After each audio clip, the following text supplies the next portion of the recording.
Olá, tudo bem? Seja bem-vindo ao canal Meu Momento com Deus. Nessa ocasião nós teremos o nosso estudo guiado, onde teremos mais uma vez a oportunidade de estudar sobre o tema O Grande Conflito. Esse tema que estará junto conosco durante todo um trimestre. Antes de conhecermos qual será o tema de hoje, eu quero convidar você a orar junto comigo. Vamos orar então?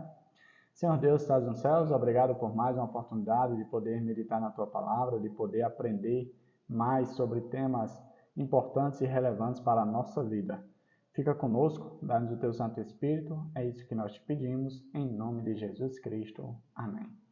Pois muito bem, no dia de hoje, segunda-feira, nós temos o tema aí, lobos vorazes.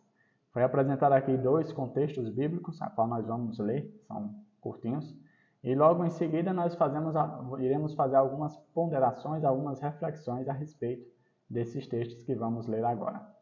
O primeiro texto se encontra no livro de Atos, capítulo 20, versículo 27 a 32, que diz assim: Porque nunca deixei de vos anunciar todo o conselho de Deus. Olhai, pois, por vós e por todo o rebanho sobre o que o Espírito Santo vos constituiu bispos, para apacentardes a igreja de Deus, que ele resgatou com seu próprio sangue.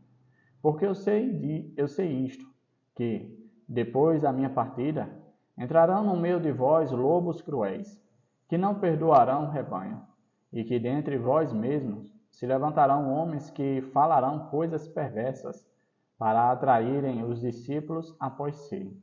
Portanto, vigiai, lembrando-vos de que, durante 3 anos, não cessei, noite e dia, de admoestar com lágrimas a cada um de vós. Agora, pois, irmãos, encomendo-vos a Deus e à palavra da sua graça, a Ele, que é poderoso para vos edificar e dar herança entre todos os santificados. Olha que texto maravilhoso. Veja que Paulo ele tinha uma preocupação. Ele diz, olha, infelizmente eu não vou estar com vocês para sempre, durante todo o tempo. Vai chegar um momento em que eu irei partir. Ele estava se referindo à sua morte. Né? Todos nós sabemos que somos finitos e um dia iremos morrer. O que cabe a cada um de nós é preparar aqueles que virão após nós. Preparar de maneira para que eles estejam cientes dos perigos que os cercam. E era exatamente isso que Paulo estava fazendo com a sua igreja, com o seu rebanho, com os seus irmãos. E um detalhe muito importante que eu gostaria de frisar era a forma como ele estava fazendo. A Bíblia diz aqui que em lágrimas. Olha que como Paulo era amoroso com os seus irmãos. Olha, eu faço isso não é porque eu me sinto melhor, não é porque eu estou na posição superior, não. Eu faço isso porque eu quero o bem de vocês. Eu amo vocês. Né? E ele fazia isso em lágrimas. Eu fiz aqui algumas anotações e a primeira é o seguinte. Em outras palavras, os crentes enfrentariam perseguição feroz de dentro da igreja.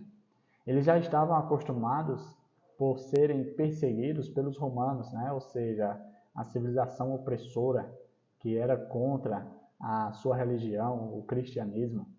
Mas eles não estavam preparados para serem perseguidos pelos próprios da casa, pelos seus próprios irmãos, amigos. Não, isso era algo estranho.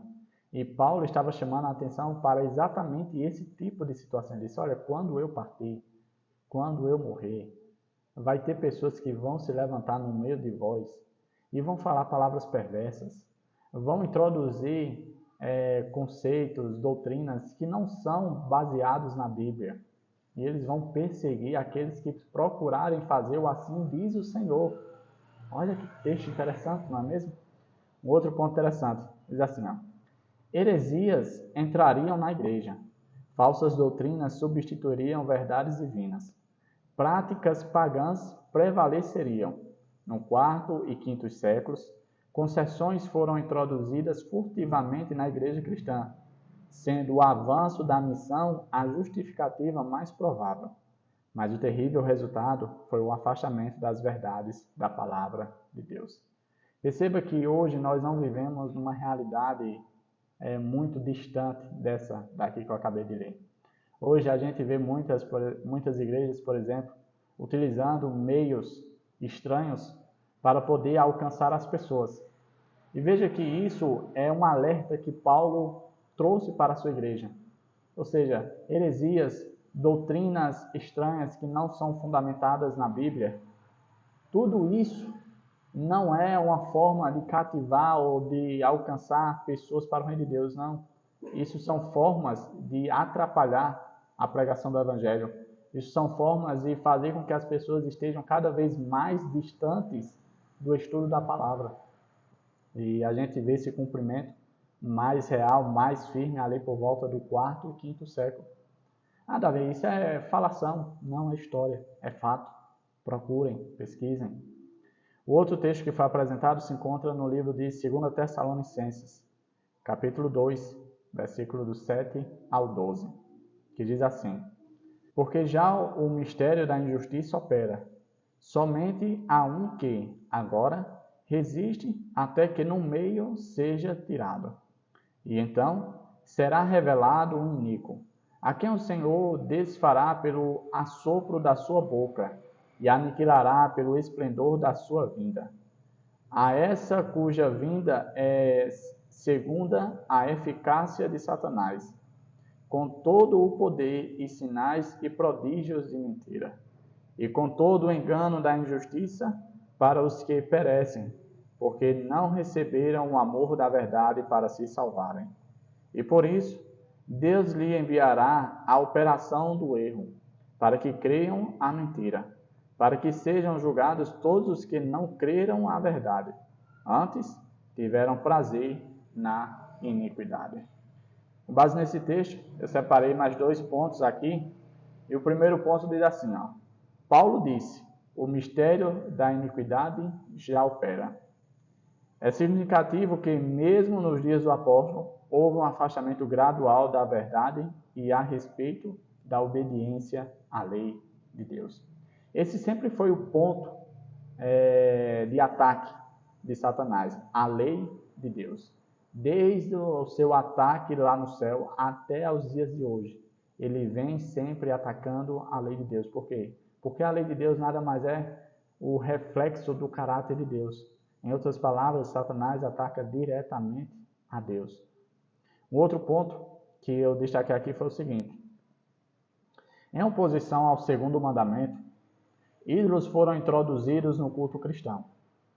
Por milênios, os ídolos estiveram na vanguarda das religiões pagãs.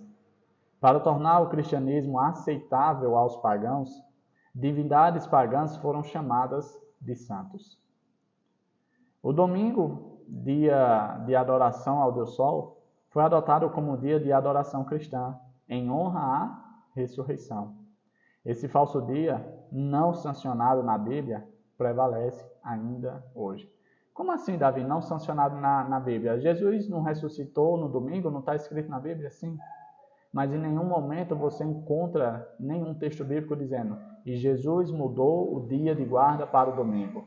E agora o dia de adoração é o domingo. E os discípulos guardaram o domingo. E Maria guardou o domingo. E os apóstolos guardaram o domingo. Não, não existe. Não existe esse texto. Sempre é mencionado a guarda do sábado. Algumas pessoas dizem, não, mas a guarda do sábado é para os judeus.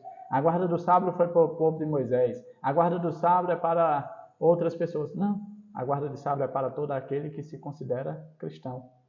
Até mesmo quando Jesus morreu, as mulheres que estavam ali na responsabilidade de embalsamar, de fazer todo o processo para a sepultura, não fizeram por quê? Porque o sábado tinha chegado. Davi, elas não poderiam abrir uma exceção para Jesus? Não. Elas eram obedientes a Deus, assim como Jesus também era. Jesus descansou no sábado e as mulheres também. Quando foi no primeiro dia da semana, a saber, o domingo, elas foram lá fazer o processo de embalsamento. Mas Jesus já tinha despertado, já tinha ressuscitado. Não foi necessário. Ou seja, mesmo após a morte de Jesus, os discípulos continuaram guardando o sábado. Até na vida perfeita que nós tanto aguardamos e almejamos, no novo céu, na nova terra, o dia de sábado será o dia de adoração. Veja que essas adições que foram feitas com o passar do tempo, nada mais é do que a forma sutil de Satanás colocar as suas mentiras, os seus enganos, as suas meias-verdades, com um único propósito: levar o máximo de pessoas possível junto com eles para a morte eterna. Satanás sabe que pouco tempo lhe resta, porque a Bíblia assim afirma. E o propósito e missão dele, o trabalho que ele faz com mais afinco, é fazer com que ele consiga desvirtuar o máximo possível de pessoas. E foi até mencionado no texto de 2 Tessalonicenses. Ou seja, Deus irá permitir que ele faça prodígios e sinais por meio de mentiras, para que as pessoas tenham a oportunidade de escolher que lado vão, vamos dizer assim, escolher. Se é a verdade bíblica ou se é as mentiras satisfatórias de Satanás. Que eu e você possamos resistir, que eu e você possamos prevalecer, permanecer, perseverar na busca pela verdade e vivendo a verdade. Pois eu e você estamos envolvidos em primeiro grau nessa guerra, nesse grande conflito. Chegamos ao fim do nosso estudo guiado. Papai do céu te abençoe, te proteja de todo o mal e que você volte aqui amanhã para nós darmos prosseguimento. Não conhecendo o que Davi diz, mas assim o que a Bíblia diz. E que juntos, com certeza, nós iremos andar com passos mais firmes, sabendo onde estamos pisando, pois teremos não somente o conhecimento, mas a verdade estará à nossa disposição. Fica com Deus, até a próxima e tchau, tchau.